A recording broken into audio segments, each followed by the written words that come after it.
Hi, everybody. Hello. So this is my first time using the webinar feature, so it's going to take some adjusting for me.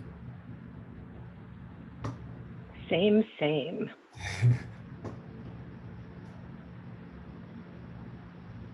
Hey, George and Pamela and Rachel and John. Let me change your name from Max Miller to your name.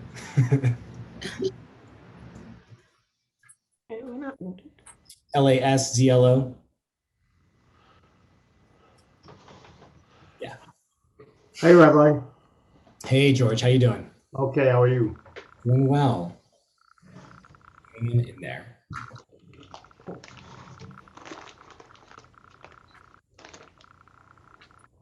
How is? So I'm glad to see that everyone who Hi, Judy.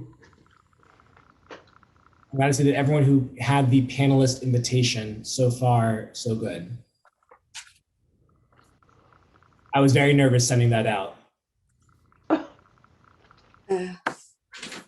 It worked. It worked. Yeah, look at that. We're all here.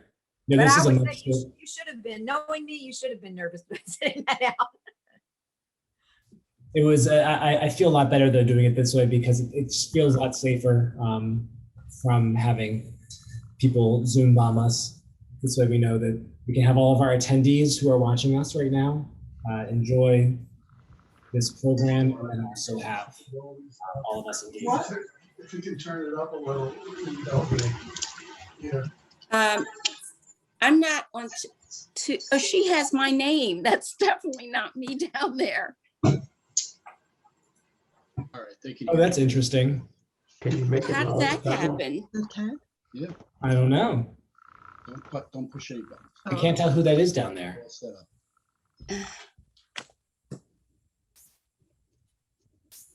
It's the same name. Judy, Yeah. are you Mariel's mother?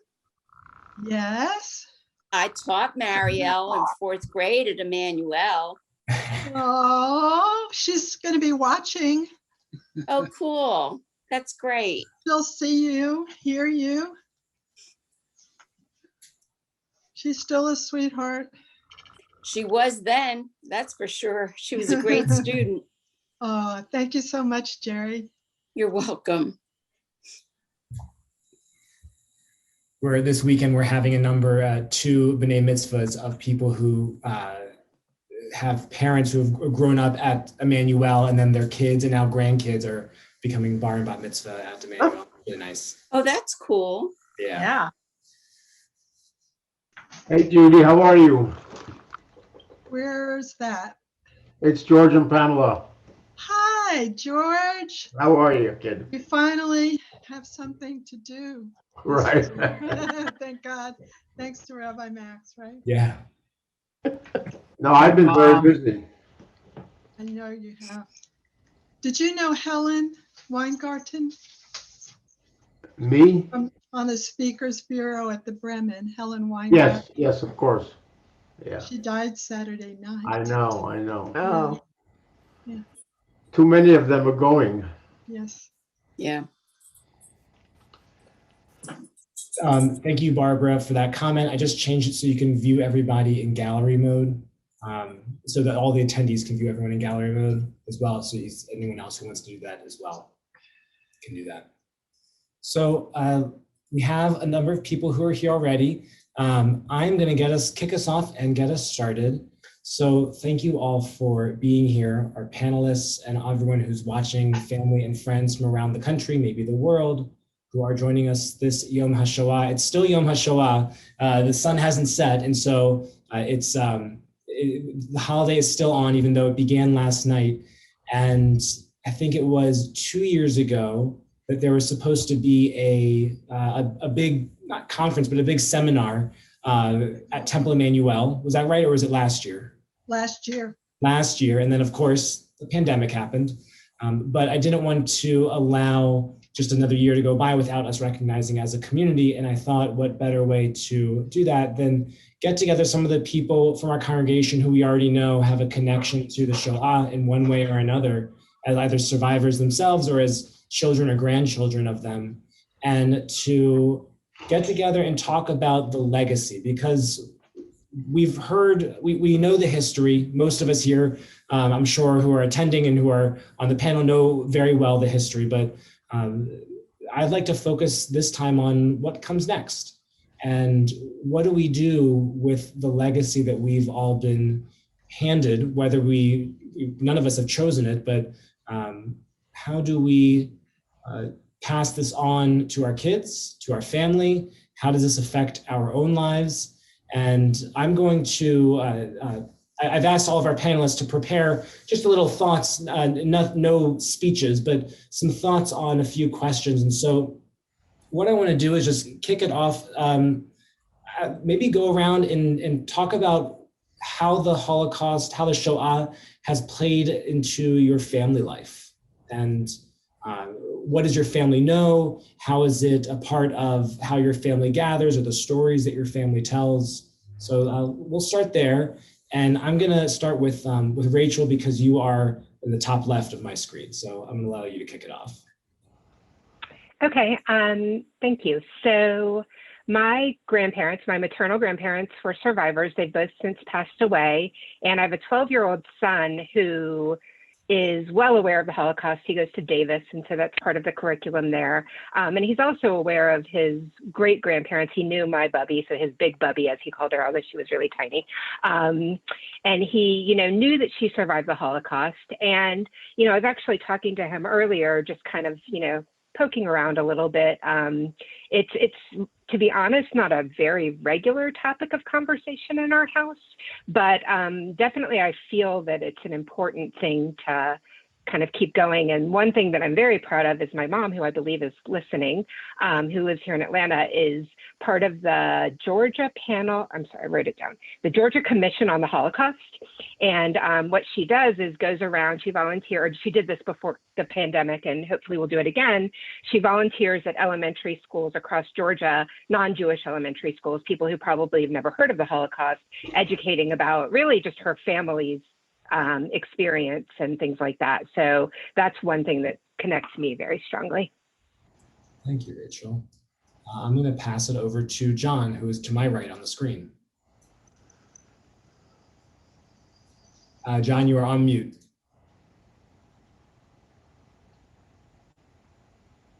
There you Can go. you hear me now? Yep, Sorry about that. that's okay. I'm not very good with this. We had some computer problems to begin with, which my kids had to solve for me. You're coming in loud and clear. Good. Well, I left Vienna with my parents when I was only 7. So my children, we have 4 children, my children know of the situation, the Holocaust, the Shoah situation, from me, and also from their great aunts, 2 great aunts. They never had the opportunity to meet older members of the family and those who did not survive the Holocaust. Their knowledge of the Shoah is what they gained in religious school and around our dinner table conversation, or at services for those who went for religious studies. Thank you, John. All right, I'll pass it over to George and to Pamela. Okay. As you know, I do a lot of speaking as a child survivor, etc. My family is very well aware of my past and the Holocaust and so on. I'm hoping and I'm working on 1 or 2 of the grandkids to follow in my footsteps and be able to, when I'm gone, to be able to tell the story. I feel, though, that we as Holocaust survivors and first generation, second generation, and so on, I feel we speak too much to the choir, so to speak. I think we have to reach more non-Jewish folks.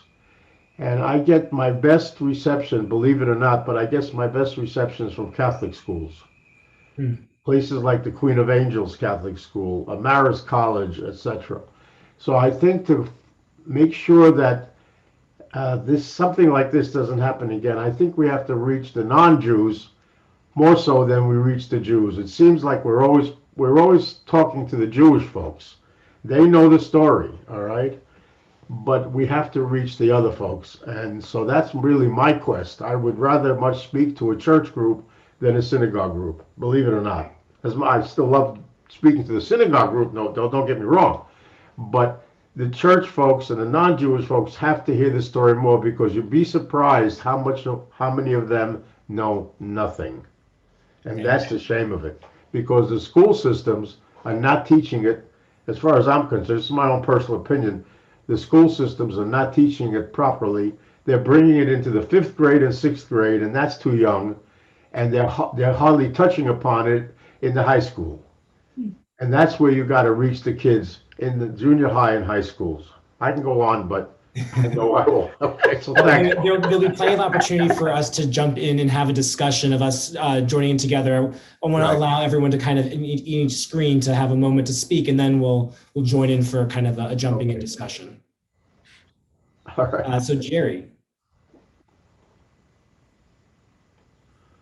Well, my mom was a survivor, and my father was a World War II Army vet who was one of the liberators in Dachau. And I just posted on Facebook my mom's inscription in a book she gave me called Hitler's Willing Executioners. And she wrote it says, "To my children and grandchildren, Geraldine, Roger, Jennifer, and Jason. Dear Geraldine, please read part 5 of the death marches in this book. This is only part of torture before Auschwitz and Steinshauser. Jerry, after reading this chapter, you will understand why I never wanted to talk about my life in the camps. With all my love, Mom." My mom did not like to talk about her experience, but one rare time when we were visiting her in Florida, she had a little photo album from when she was liberated. After she was in a DP camp in Salzburg, and she was going through pictures in this little book, that pictures from Salzburg, and our daughter Jennifer recorded her talking about some of that. She did a Shoah interview, and my kids have this. I have a copy of this book for the kids. Each kid has received a little disc with the pictures from Dachau, and I have given them other materials. Our grandchildren are a little young to really have studied this. I agree that it is not being taught properly in the schools, and really it's no different than I was never taught about Black Wall Street and that massacre growing up. And so these are not things, I can't remember ever coming home from school when I was in high school, having a discussion with my parents about the Holocaust, about something they discussed in high school. And I'm 73 years old, to just give you a time frame. So I hope my kids are very well aware of my parents' experiences, different ends of the spectrum. And I hope that they will be able to pass it down to the grandchildren, and hopefully they'll be advocates in situations where they need to be. Thank you, Jerry. You're welcome. Karen. I would say that my family is very aware. Both of my parents are survivors. And by the way, they're both currently this week and next week being interviewed by the Steven Spielberg productions for their stories. Wow. Growing up, I would say they were young when they had my 3 siblings, me and my brother and a sister, and we didn't hear about it a lot. We heard a lot of anger. We heard that we couldn't buy anything that was German. We couldn't talk about it really. They did not teach us German. I could have been bilingual. That was very important for them to separate that part of their lives. They spoke German together, but it was more in secret. They didn't want us to do anything. They have regrets about that now, but this is how I grew up younger.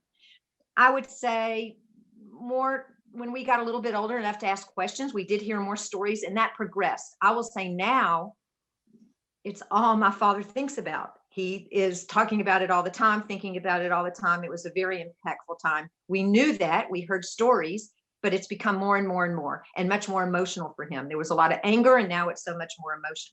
His sister died in a concentration camp there, and that is a person that he talks about daily. My siblings are very aware. My kids are very aware. They're very close to their grandparents. They hear stories a lot. That was very important for me, that my kids knew about it. So we talked about it a lot. They talk about it with their grandparents. And I do know that they will carry that on. And this might be in another question, but they're going to carry that on, but they're going to carry it on in terms of anti-racism.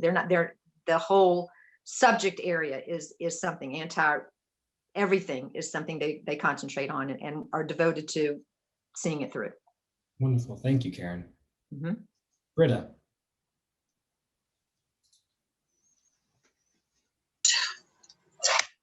My parents and brother left Vienna in 1939, a couple of weeks before the Germans invaded Poland.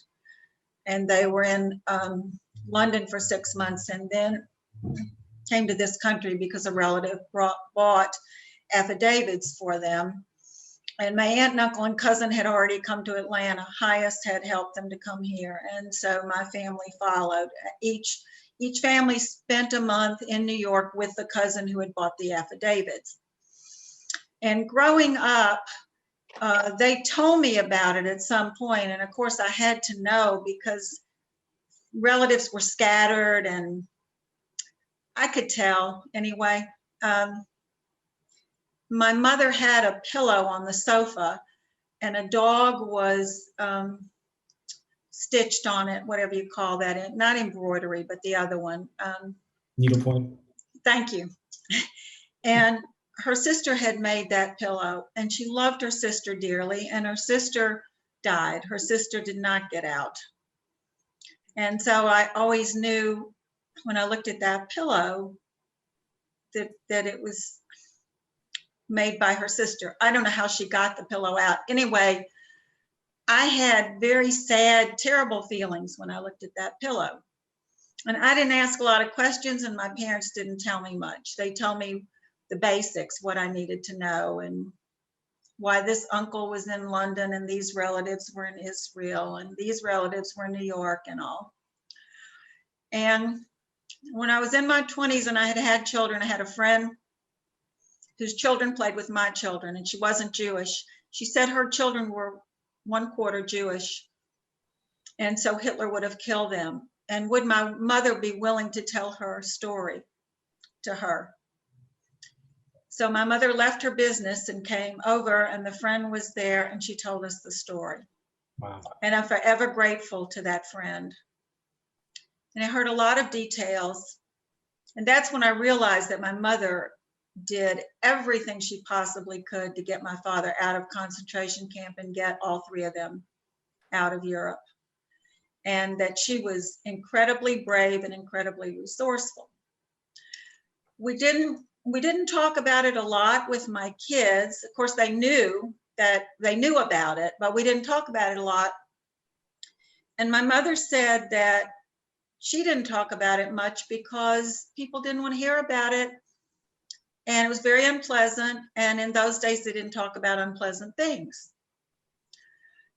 My daughter took an oral history and wrote it down. And I believe my nephew, my nephew has a video.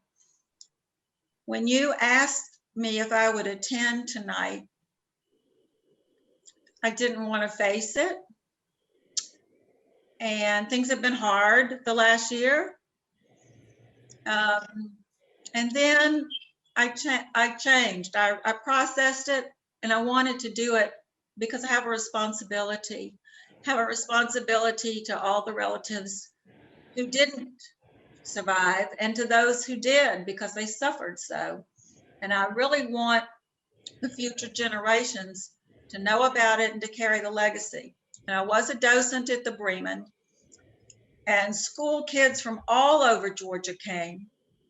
The Christian kids were interested, they were respectful. St. Pius kids knew so much by the time they got there that they could answer some of each other's own questions. The docent didn't even have to answer them. Because we're meeting tonight, I've given this a lot of thought, and I really need to write things down and to talk to the kids and the grandkids and to make sure that our story is told. And I do think that the kids and the niece and nephews have picked up the torch to some extent. Good, thank you. Judy. I have a Holocaust legacy on both of my parents' side. My mother's family was observant Jewish in Czechoslovakia, and she survived in England. She survived the blitzes and the bombing in London. She was the youngest. I was named Irene is my middle name, and my middle name is after her older sister. Her older sister and husband were killed as partisans in the woods by the Nazis. And their parents were killed in the gas chambers at Auschwitz. And I have 3 uncles who survived. Her 3 brothers all survived. Uncle Eugene was in a forced labor camp and he survived. Uncle Bill was in Auschwitz and he survived. And Uncle Herman, I don't know if you can see the picture of Herman and Olga who gave their testimonies to Spielberg. And I have all kinds of cassette tapes that are too painful to listen to, but now maybe I can. He survived by taking the gold star, the yellow star off of him, and he escaped from a forced labor camp and got on a train to Budapest, where he was given by somebody he dealt with Gentile identification papers. And he narrowly escaped the war by hiding from place to place through the war. He was the most outgoing of all my relatives. None of them ever talked to me or my brother or my cousins, as far as I can tell, when we were children. And kind of like what Britta was saying, I really have to go and play catch up with our adult children, Ray and I do, because until they started dying, I really didn't give much thought to the legacy. Since they started dying, I've been compulsive about the legacy, and I've done a number of things, active things in the community, including with being in a position in a church, George, where I felt it was very important to wake up the Gentiles but I also think that if we Jews don't become very, very involved ourselves and knowledgeable about the reality and the horrors, after this generation where people like George are out there and other survivors are still there, no one else is going to do it. No one else is going to go to the Gentiles. So I think we come first and they come second. And so my family didn't talk about it, but they gave me a very strong Jewish identity, which we will be dedicated to passing on to our children and grandchildren for the rest of our lives. My cousins, the same thing. We all have a very strong sense of Jewish identity. It's like very reactive to anti-Semitism, go ballistic, the works. Baba Yar. Oh, and I forgot to tell you about my father's side of the family. This is a picture. This is my grandfather's family in Kiev. Yeah. Mm-hmm. And all of them except for him, this was him, he was in America.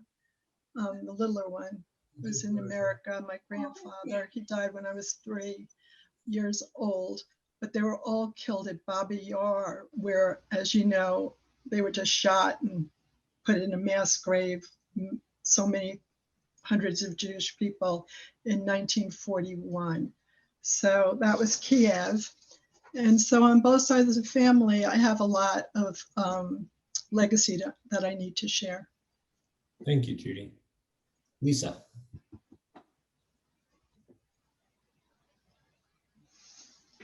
So my father was a survivor and his story was very different. And I think that it's a side of this that a lot of people don't hear as much about. And it's just this sort of sense of complete alienation and homelessness. My father was brought up in Poland. He was born in 1908 and he had trouble going through higher education because he was Jewish. But you know, his family had assimilated into their community and they had a large Jewish community. But as the war progressed, he was deported by the Russians and then living in Russia and then sent back to Poland, but went through Russia and then tried to go to France for a while and nobody would take them.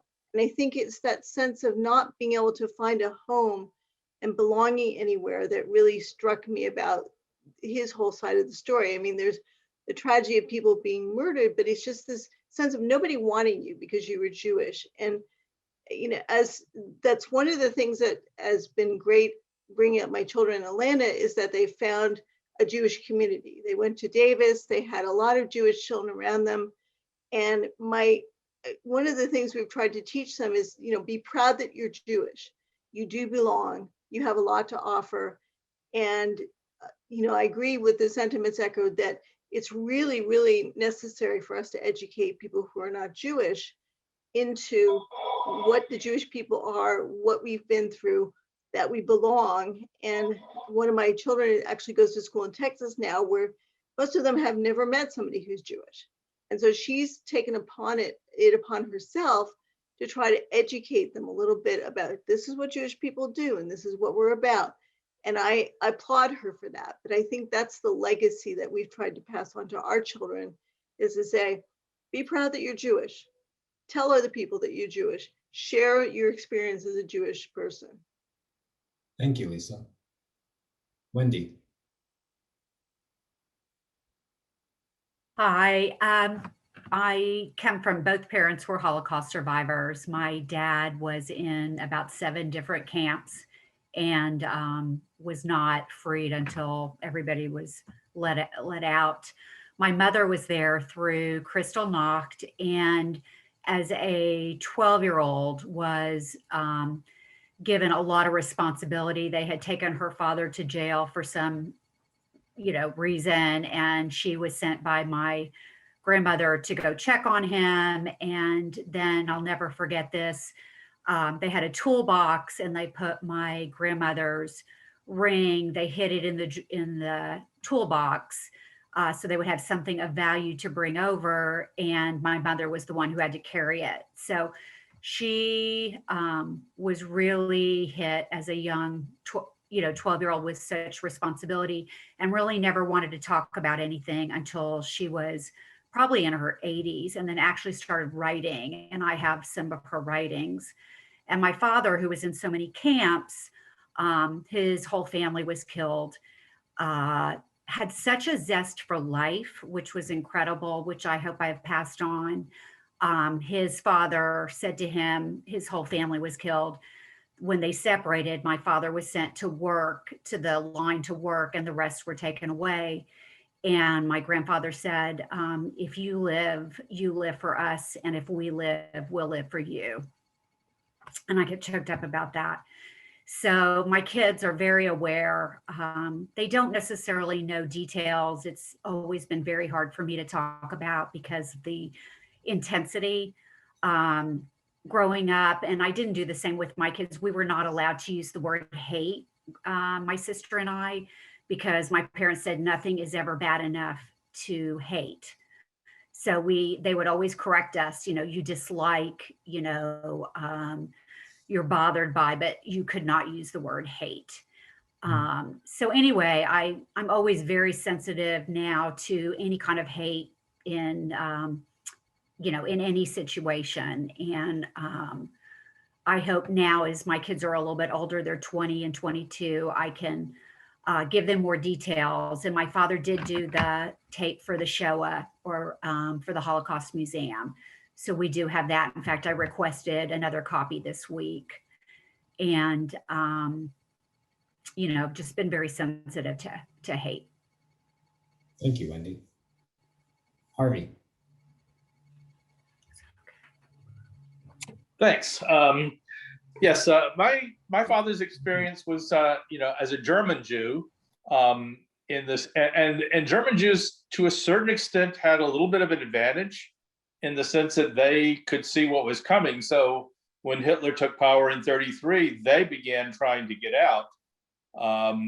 It took them literally until the very end. So they left Germany in August of 1941, which was just about the last folks out, because once the US declared war on Germany, there was no more Jews leaving Germany. For the longest time when we were growing up, he did not speak about the Holocaust. I mean, it was almost like you weren't supposed to ask about this. But then later in life, he began to get very involved with the Bremen Museum. He went down there frequently as a docent. He told all of us and all of his grandkids about his experience, which to me it was interesting hearing it as a German Jew, because they were affluent members of German society. I remember we were in Athens. He was talking to a group of students in Athens, and my family was there, and there were a group of students with us, and one of the students was African American at our table. And my father begins talking about what his experience was like as they're passing all the laws that they were passing in Germany. And it struck me that it was like going from being an accepted white person in America to going to the worst of Jim Crow laws. And then, of course, obviously much, much worse, with people disappearing and literally being killed by the millions. But this idea that you go from being an accepted member of society to becoming not just a second-class citizen, third-class citizen, but literally a hated person who is being murdered. That was just kind of interesting to me, that perspective that German Jews had this change in society that was somewhat gradual, whereas obviously Polish Jews were in Poland, and then boom, Germany takes over and they're in concentration camps. He lost an uncle of his, was put in Dachau very early on, partly because he was Jewish, but also it was a political reprisal. He had been involved in convicting a Nazi of a sex crime, and so basically it was a political reprisal thing. He died. That was a very close uncle of his. But I think he imparted his experience in the Holocaust to us later in life, but I think it's something that all of us now have taken to heart. And I think what it has done for us is made us very aware and concerned whenever Jews or any other nationality, religious group, ethnic group, whenever anybody's being targeted, whenever anybody's being singled out, it just hits a chord with me that this is how it begins. This is this slippery slope. And whereas the Holocaust may be unique in that, things went further than they've gone in just about any other type of, mass extermination that has taken place on the planet. And hopefully we will never, ever see that against any other people or culture. But anytime we take a step of of demonizing any group, I'm just very aware of it and very concerned about it. Thanks, Harvey. And actually, I think that's going to really kick off the discussion that I wanted to start off with is, how does the legacy of your family or your own experiences inform how you act in the world as a human being? Like, of what do you do? It could be in the community to advocate for others. Harvey, like you're saying, when people are being demonized, this is something that makes you wary and kind of your ears perk up. How does this legacy of the Shoah inform what you do, what you've done, what you continue to do in your life? And this is the part where, please, anyone just jump in. There's no order anymore. George, go for it.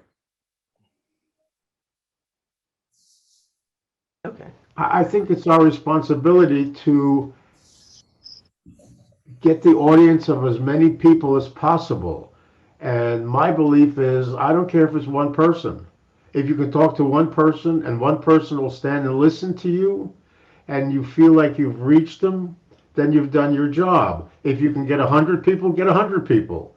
So for me personally, I try and get as many ears, so to speak, as possible. All right, just stand still for a minute. Let me tell you something. All right, and if they stand still long enough, it takes more than a minute, obviously, but they get an earful. So that's my goal. That's my goal. But I would like to interject something about everybody had said that in their family was hard to talk about. Let me share a personal story. All right. My father had a sister that was sent to Auschwitz with her son and her husband, my uncle and my cousin, that I didn't know about until after my father died. He would not talk about it. Can you imagine? My father had a younger brother that survived in Siberia and finally came to this country. So after my father passes away in the 70s, and by the way, my parents both survived, but after he passes away in the 70s, my uncle, who's living in Florida, tells me the story about an older sister. So you want to talk about the impact that some people felt because of what they went through. Here, I don't find out about this till after my father dies. Can you imagine that? Yeah. So, but anyway, back to your question. Okay, just get everybody's ear that you can, and especially the Gentile person. Get the Gentiles to listen because they can help you with this story, okay? And as far as your kids are concerned and my kids are concerned, I'm working on some of my kids. Right now, you know what happens with teenagers? They're so involved with themselves and they only think of themselves and so on. But before I pass, I'm going to get one or two of them to follow in my footsteps. I know it, all right? But all I can say is talk to as many Gentiles as possible. I think I've heard this before, and part of it is because the Holocaust, the Shoah, wasn't committed by the Jews. It was committed by the Nazis. And Right. so it's important that everyone know about this, the Jewish community, so that we can stand up for ourselves, but everyone, so that it can be prevented. Well, you know that after the war, there were no books written about this and no paintings done about this for about 25 years. Yeah. And then it started. Listen, when I came to this country in the He's still 50s, talking. oh, I'm sorry. Sorry, John. Part of the legacy of people who've survived is having to make a better world in some way to contribute, to be constructive. And I think that I've always felt that I needed to do that in my small way as a physician scientist. And the legacy of the experience of others in my family and the knowledge of other people who didn't make it is so forces us in some way to do the very best that we can. John, I'm interested in from your perspective as a physician, has the medical horrors of the Holocaust, has that been a point of interest when you've been talking about it to others from your own medical background? Well, you know, it's on a slight tangent. I was just thinking before this, we have millions of people watching the depravity that was put upon George Floyd, one man. We have millions of people watching this. And a number of us here have commented how little school children learn about the millions of people who had these kind of barbarities done to them. So it is difficult to talk about. For me, it's difficult even now when I'm 90. Yeah, thank you. I never knew about it. I knew Holocaust, and I knew that a lot of Jews died, but it was never spoken. Nothing was ever said. when I met George is when I started to really understand what went on. And I remember asking my parents, what did you do during the war? Did you know about any of this? I mean, because nothing was ever said. You never learned about it. You know, it was, even in the schools, it was never mentioned. And that's when I started to know what it is and what it's all about. Britta. When I was in 7th grade, the social studies teacher called me and assigned me and the other person who was an officer of our class to watch a program called The Twisted Cross. We assigned us to call the entire 7th grade, and that was here in Atlanta. We divided up, there were 4 classes. I was the president of that group and of that class, and someone was vice president, and we called everybody and told them that Mrs. Guptill said, watch this show, and it was on a Sunday night. That would have been in 1959, I would say. Wow. During this time, Very early on. during this time of COVID, I've done a lot of reading, and most of the books I've chosen to read have been about the Holocaust, really painful, awful books. And from different points of view, the British were horrible to the Jews. You know, we know the story of the Exodus ship and everything. I mean, it's just horrendous how man's inhumanity to man when it comes to Jews.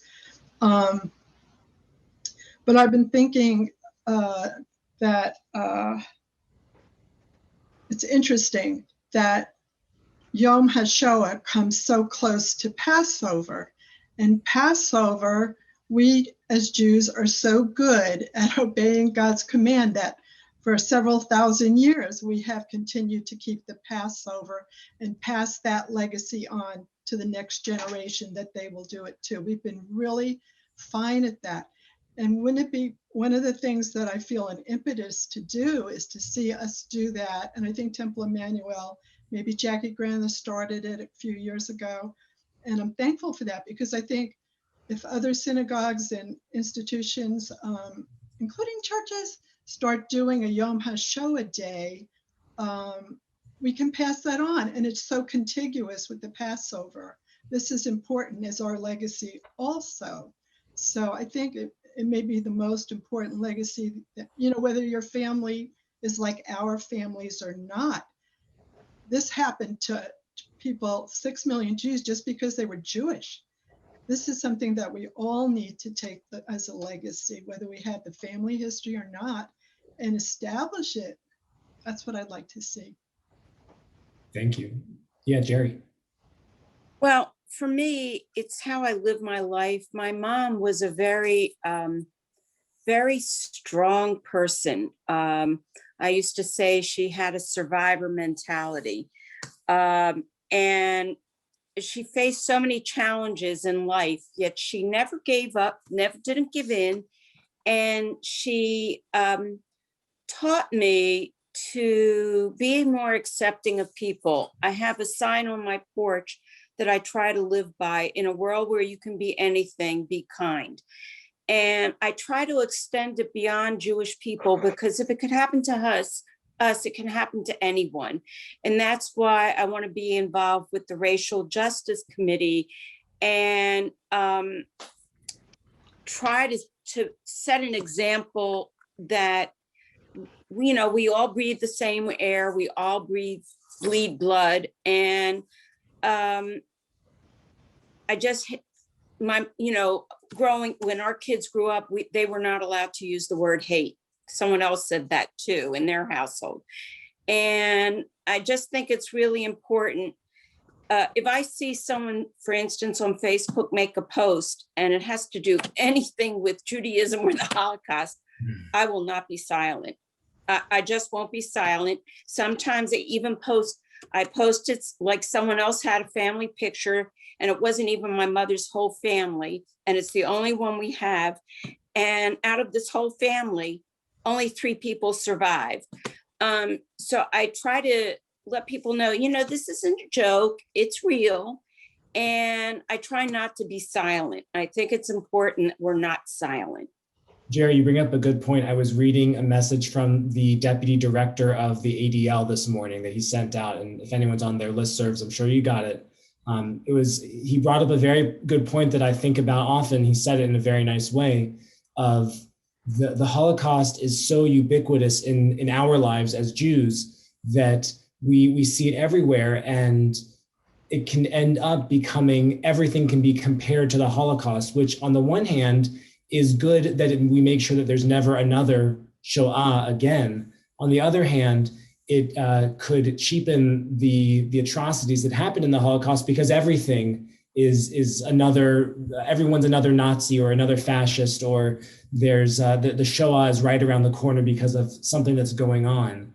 And it takes, I think, people speaking up to say, this is what took place, and to set the record straight for people who might not understand what took place in those years. So I think that's very important work. Yeah, Britta. I used to go to the Capitol. They probably still have a program once a year commemorating the Holocaust, and the military band plays, and they award something to a high school student. It's from the Ford Motor Company. Has an art contest and gives an award. And I think it's important to go and support those things.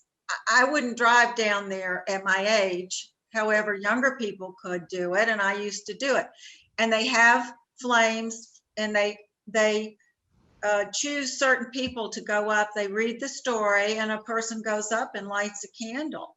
And I walked away the last time and saw a band member, and I thanked him, and he said to me, "It was an honor to be a part of it, ma'am."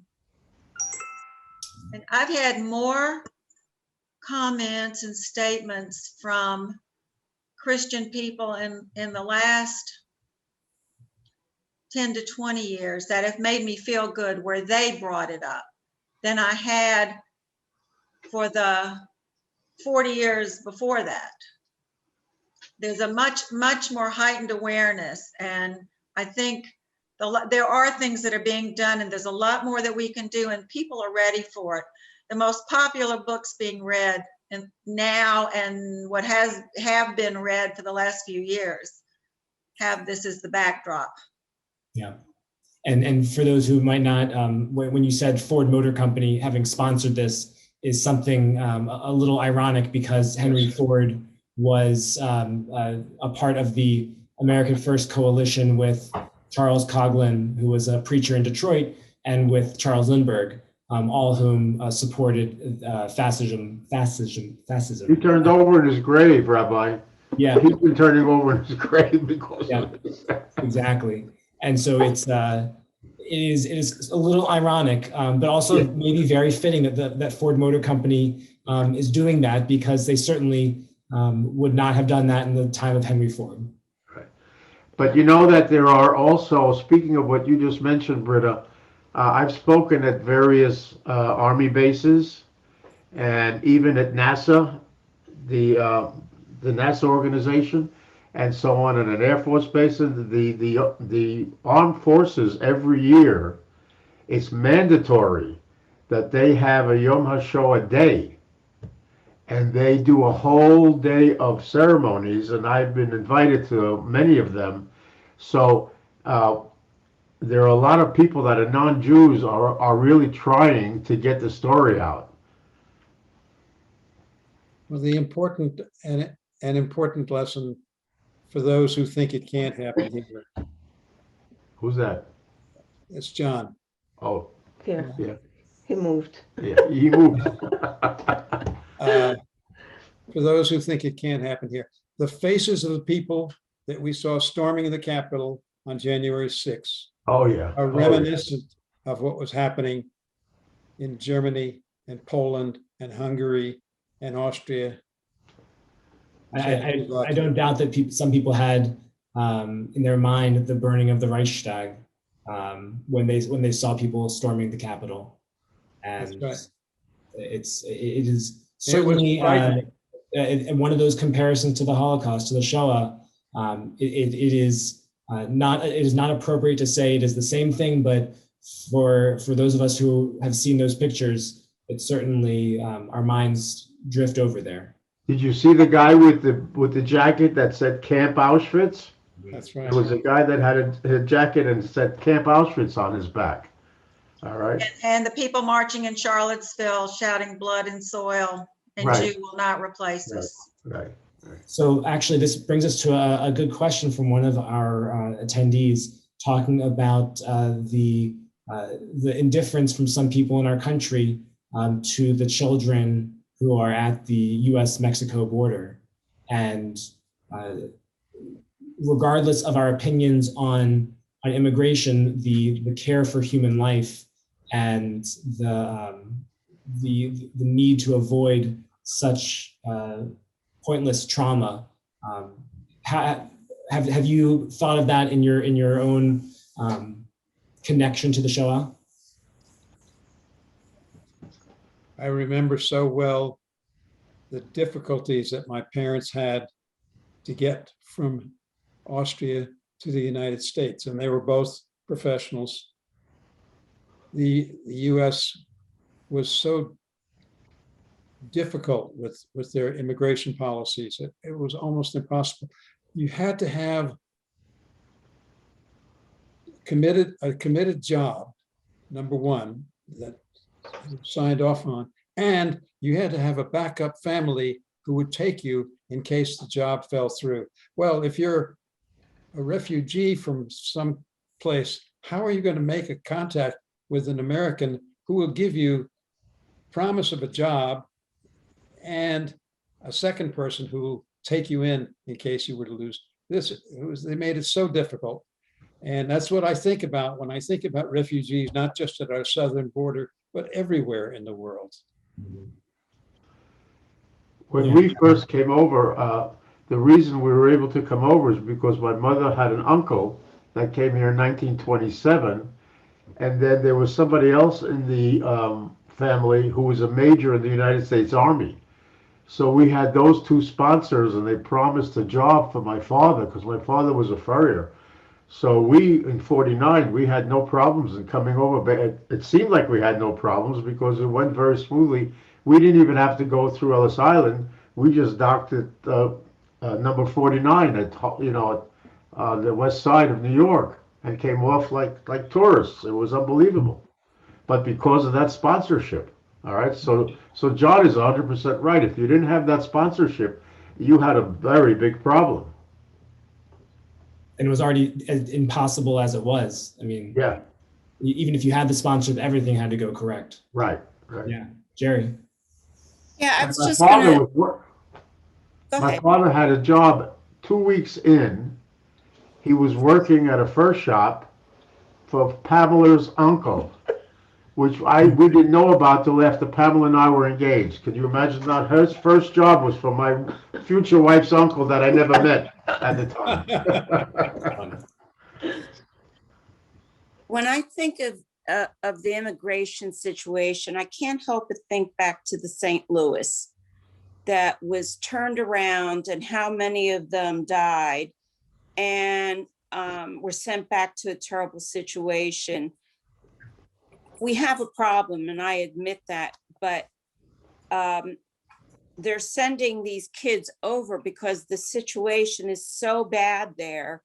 And if we turn around and send them back, like Rabbi Spike interviewed, if you remember when he went down to the border, he interviewed this young man who had a deaf child, and why he left and walked so many miles, and he didn't come from Mexico, was because they wanted him in gangs. If you remember that story, the Rabbi Spike told. So it's not like they're leaving because the situation is horrendous. I don't have a solution, but I think we have to be humane and kind of think back to what happened to people who were turned away from this country and ended up dying during the Holocaust. And I hate to see that happen, especially when you think about these young children. So that's about as much as I have to say on the immigration. Thanks, Jerry. You're welcome. I think that the Holocaust has informed all of our humanity from listening to everybody speak and made us sensitive to the plights and pains and struggles of other people. I also think the Holocaust stands alone as an atrocity. Mhm. So my hope is that this video will be something that we can use at Temple Emanu-El to teach future generations of our kids in religious school, and something that we can point to as saying how important it is to pass on the legacy of the Shoah. And I want to, in the time that we have left, I'd like to pose the question to you of, if you could tell a young person to do one thing when it comes to carrying on the legacy of the Shoah, what would you tell them? I would tell them, I would try and tell them, first of all, the immense impact that it had on a whole people. What it did to a people, the people being the Jews, okay? What it did to that person's ancestors, and how it formulated some lives. And for that particular person to at least try to study and learn of what happened in the past. And unfortunately, the old expression, the history has a way of repeating itself. At least try and prevent some of the history not to repeat itself. All right? At least try and be the person that's going to try and change the world. I know that's a very big statement. I'm here to change the world, okay? But if we all can try, if we all can strive to at least take one little piece and try and change something in what's going on in the world, I think maybe in 100 years something will happen, but we have to start somewhere. And we have to say to the young generations, don't just sit by and do nothing. Get involved and get educated. Thank you, George. And it's not just about the Holocaust. It's about how we treat each other and how we need to learn to be, I can't think of the word. Compassion. That'll do. Compassionate.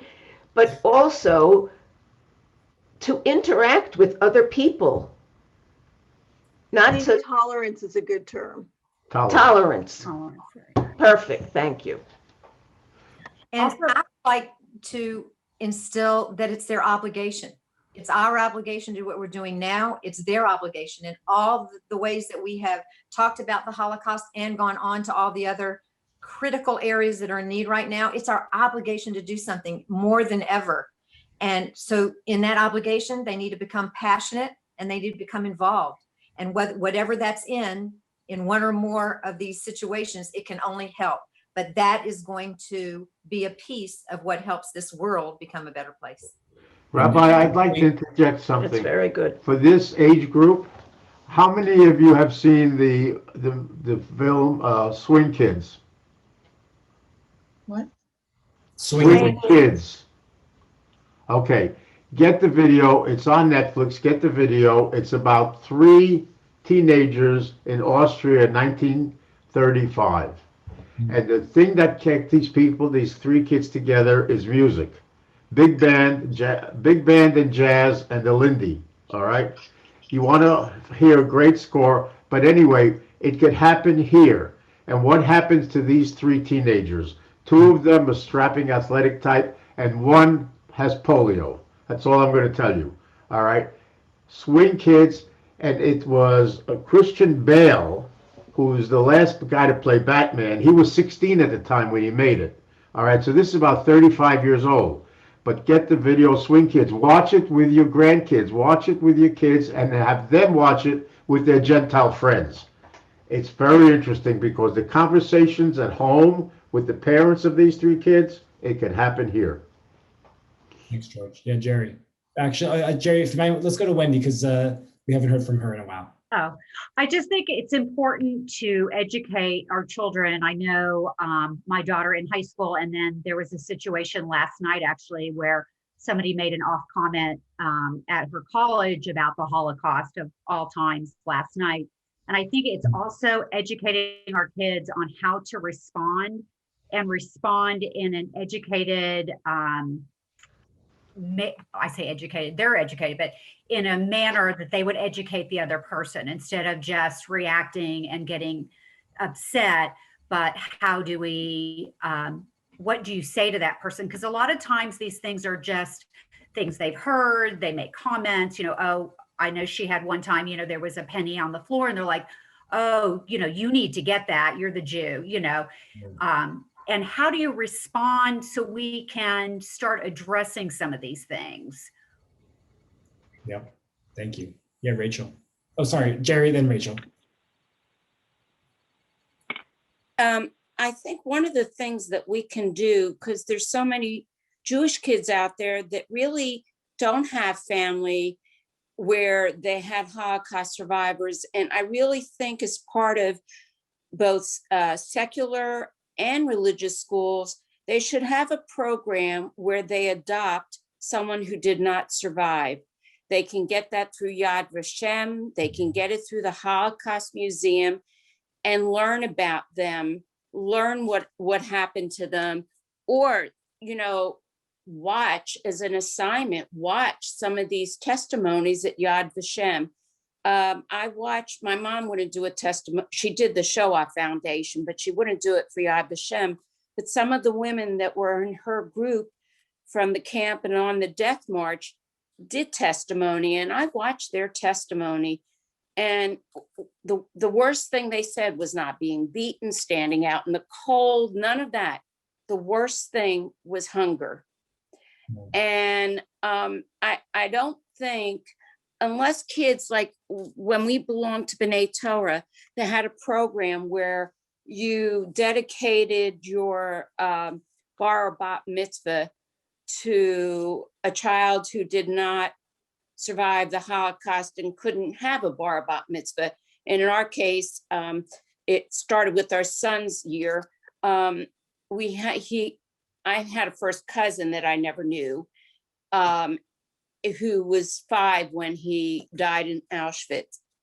And so we dedicated it to him. But if we don't get our kids who don't have people like us in their family educated by doing certain projects, and it doesn't matter if it's Dunwoody High School or what, you can incorporate with all kinds of projects in school. We need to encourage our kids to share this information, and they need to be able to do research and share it and know how to respond.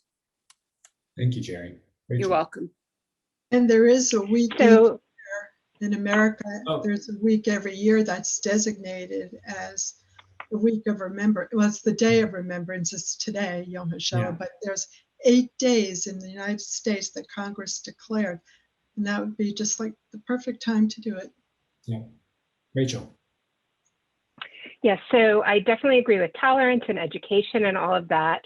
And what Jerry said kind of rung something to me that I hadn't thought about, was that my bubby would always tell us, and I was, pretty little when all of this was going on.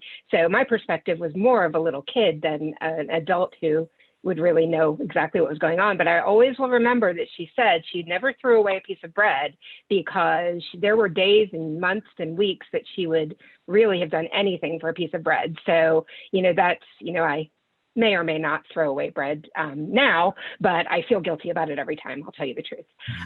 But then the other side of it is that, it's less about the Holocaust, but more about my Judaism and my personal, commitment to keeping our religion and our faith alive, and making sure that my son and, our future generations continue all of the traditions and the things that were, my grandparents were very, very observant, very important to them. And so a lot of who I am is because of that. Thank you, Rachel. Lisa. And then Lisa and then John. I was going to echo what Wendy said, in that I think a big thing that we can do for our kids is to teach them how to address these issues. So like she says, when somebody drops a penny on the floor and says, well, you pick it up, you're Jewish. Well, both of my children have had lots of situations like that. And I think that the best thing that we were able to do to keep their Jewish pride is to teach them how to speak to those sort of slurs that aren't necessarily meant to wound, but are where it begins. You know, that prejudice is there, it's ingrained somehow. They may not know where it came from, they may not even know why that statement exists, but to address that as a chance to an opening to educate people. And I think that teaching them how to do that in a non-confrontational manner, because people tend to get their backs up if you say, well, that's not a very nice thing to say. You know, well, I didn't mean it like that. But that's not the point. The point is, you didn't really understand. I get that, but here's why this is a problem. Yeah. Not Right. to be silent in the face of discrimination. We saw recently this poor woman being beaten, Asian woman being beaten in front of able-bodied people who were behind a glass door and shut the door and did nothing. You have to speak out. You can't be silent. You can't be inactive. And I think that's what several of us are saying here this evening. You're absolutely right, John. I want to thank each of you for being here and for offering your time, valuable time on your own evenings, and for adding to our congregation and to all the family and the friends that we have who are joining us, because this is, I think, one of the most important things that we pass down to our children, not only about being Jewish, but about just being a human being. And this is the true meaning of educating a mensch, of not just any old person, but somebody who will stand up to others and stand up for others. And so I think that this is absolutely what we all need to be engaged in. I'm so inspired by some of you who have also said that you are now going to do more for your families to teach them about your family's experiences and make it more part of your own lives as well. So I want to say thank you. Thank you all so much for being here. And thank you to all of our attendees for joining us. There's a lot more going on during the week. Tomorrow evening will be a Yom HaShoah themed Holocaust service with Dr. Artie Gummer and myself. And so please tune into that, or there are still spaces available to attend live in person at the synagogue. So look forward to seeing you virtually or in person throughout this Israel week, but especially tonight and tomorrow for Yom HaShoah. So thank you so much, Rabbi Max, for organizing this. Yes. Thank you. You're so welcome. Thank you for being here. Thank you for saying that this legacy should not be carried by us alone. Absolutely. Good night, everybody. Good night. Thank you. Thank you.